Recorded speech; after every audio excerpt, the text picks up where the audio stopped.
challenge for entrepreneurs is to say, well, what's the difference between really believing in your ideals and sticking to them versus pursuing some unrealistic dream that doesn't actually have merit? And that is a really difficult thing to tell. Can you tell the difference between those two things? Some of them are going to sound like, well, you've heard it before, but it's worth re-emphasizing.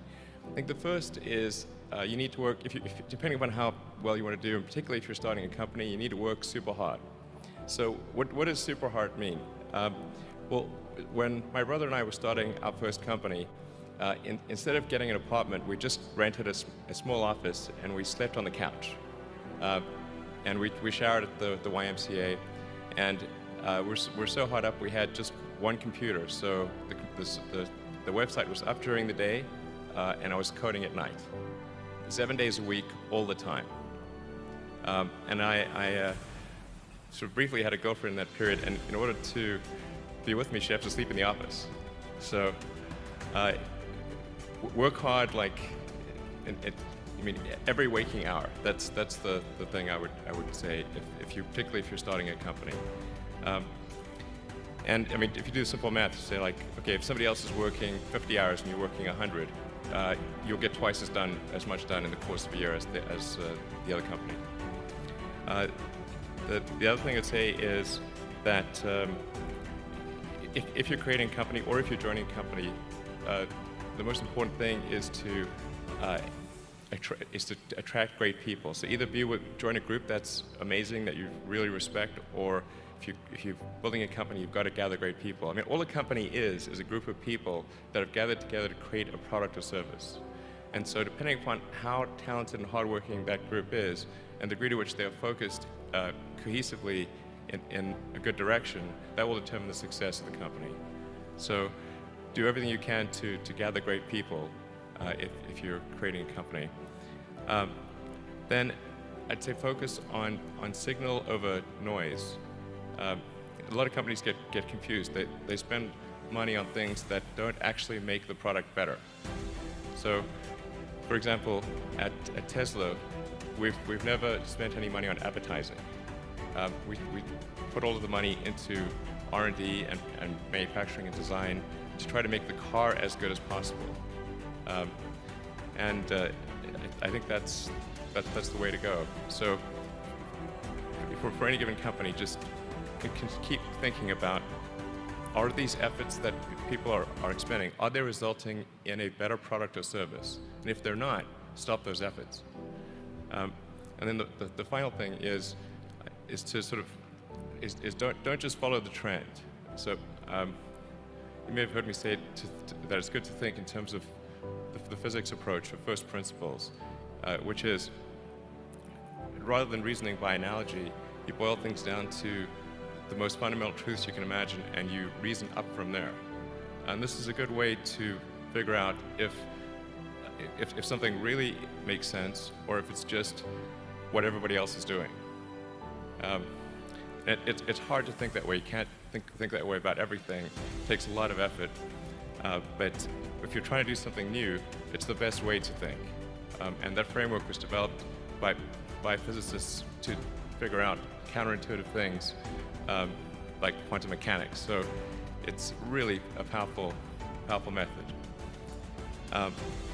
Anyway, so that's, and then I think that the final thing I would encourage you to do is, now is the time to take risk.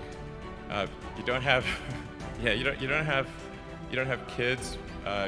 Your obligation. Well, sorry. Probably don't have kids.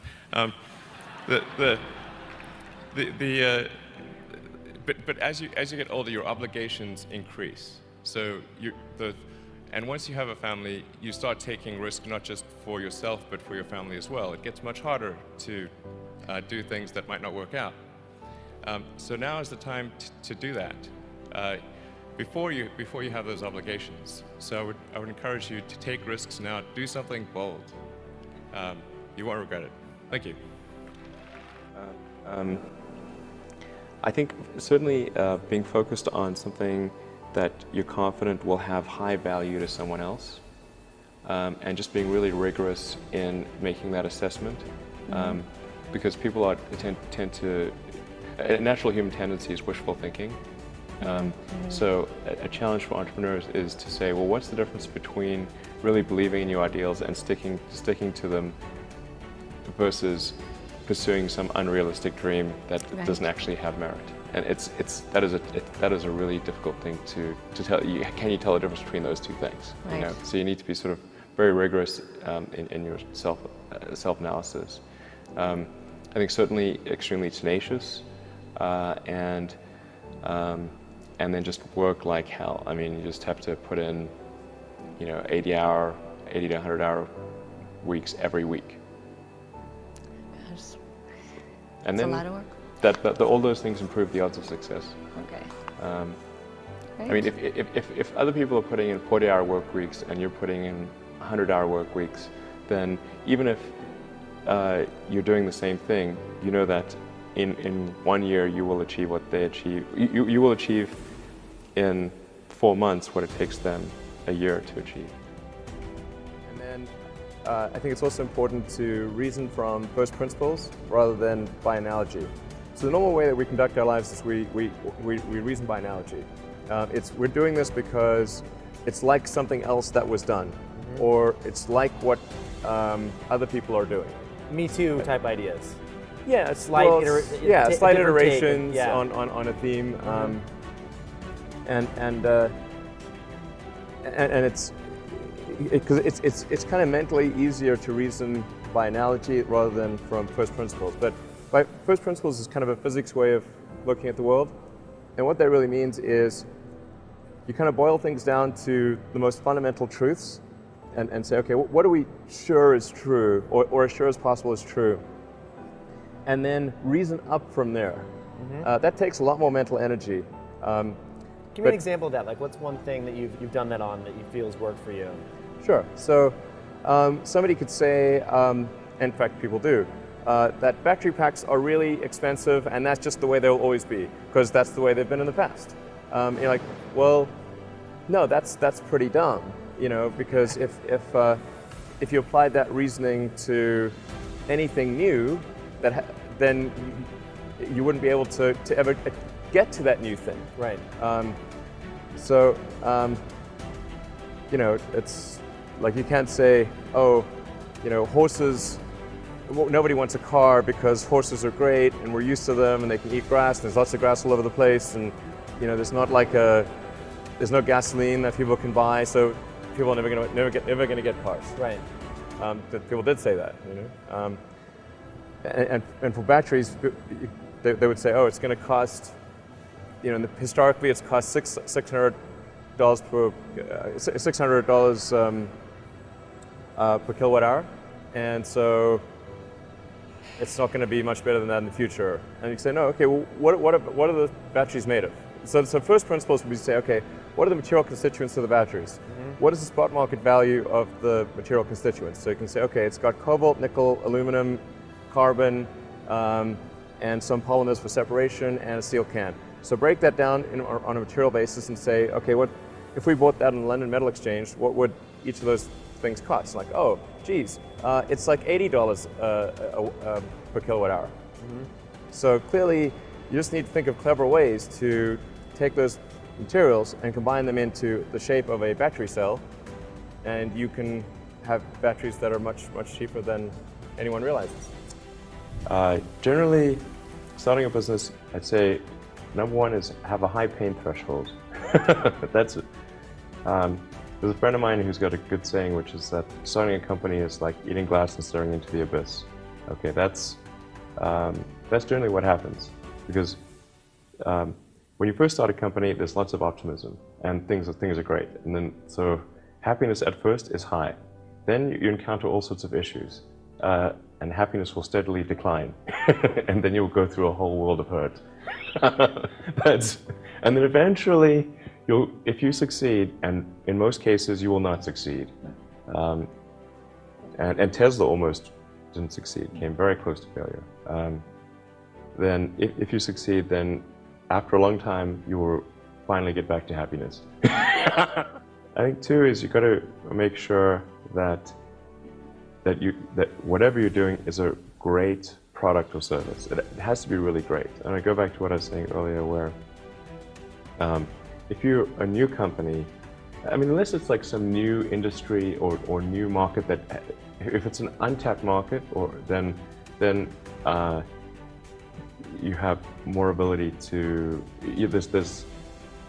the standard is lower for your product or service. But if you're entering anything where there's an existing marketplace against large entrenched competitors, then your product or service needs to be much better than theirs. It can't be a little bit better, because then you put yourself in the shoes of the consumer and they say, why would you buy it as a consumer? You're always going to buy the trusted brand unless there's a big difference. So a lot of times, you know, an entrepreneur will come up with something which is only slightly better. And it can't just be slightly better. It's got to be a lot better. Number 3, I'd say, is constantly seek criticism. A well thought out critique of whatever you're doing is as valuable as gold. And you should seek that from everyone you can, but particularly your friends. Usually your friends know what's wrong, but they don't want to tell you because they don't want to hurt you. So lift you up, so yeah. So they'll say, oh, I want to encourage my friends, so I'm not going to tell him what I think is wrong with this product. Yeah. It doesn't mean your friends are right, but very often they are right. And you at least want to listen very carefully to what they say. And to everyone, you're looking for, basically, you should take the approach that you're wrong. You know, that you, the entrepreneur, are wrong. Your goal is to be less wrong.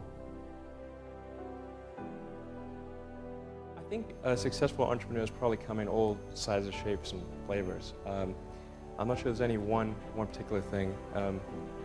For me, you know, some of the things I've described already, I think, are very important. I think really an obsessive nature with respect to the quality of the product is very important. So, you know, being obsessive compulsive is a good thing in this context. Really liking what you do, whatever area that you get into. Given that, you know, even if you're the best, there's always a chance of failure. So I think it's important that you really like whatever you're doing. If you don't like it, life is too short. You know, I'd say, and also if you like what you're doing, you think about it even when you're not working. I mean, it's something that your mind is drawn to, and if you don't like it, you just really can't make it work. Did you think, I need to pack this in? Never. Why not? I don't ever give up. I mean, I'd have to be dead or completely incapacitated. 8 weeks later, Musk bet the company on another flight. We have liftoff. And this time around, everything worked. Perfect. If that 4th launch hadn't worked, that would have been it. We would have not had the resources to mount a 5th.